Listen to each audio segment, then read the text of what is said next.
Meat, meat, and more meat. Americans love their meat. We're raised on it through childhood, and our love only grows with our age. I spoke to an accredited dietitian who said the average American's diet is 47% of it. But what most of you hamburger-eating folks don't realize is the damage that's doing to the environment. The amount of carbon released by a typical American car is about 3 kilograms. But just to produce beef for one burger, it produces 75 kilograms of carbon dioxide. So this beef-heavy diet is actually emitting more greenhouse gas than the cars that we're driving.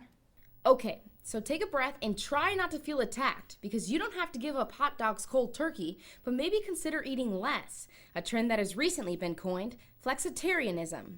Going vegetarian only one day a week, so becoming a flexitarian, will drop your carbon footprint by about 0.14 tons per year, which doesn't sound like a lot, but it's actually the equivalent of cutting the emissions produced by an entire flight from Boston all the way to Chicago. So maybe you're ready to make the switch, but eating out stresses you out because you don't want to go to your favorite restaurant where they have your favorite meat dish. Well, I'm here at Green San Francisco where they do things a little differently. So come on, let's go take a look.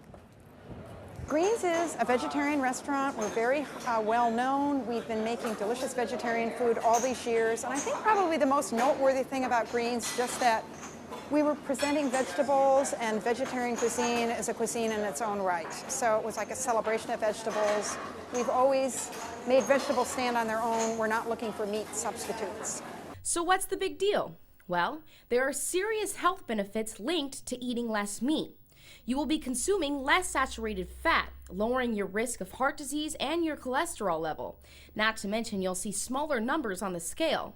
There are a lot of options for meat-free meals, just as mouth-watering as their counterparts, even in the places you'd least expect it. But even Chef Somerville admits to indulging from time to time.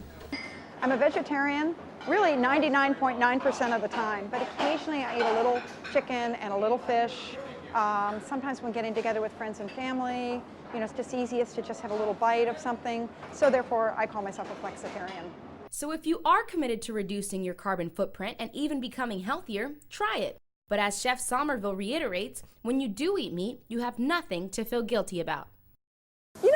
I like the saying, I like that phrase flexitarian because you're flexible. You're not rigid, you're pretty much open. I think most people who describe themselves as flexitarians are vegetarian much of the time. And I just think that's a good place to be.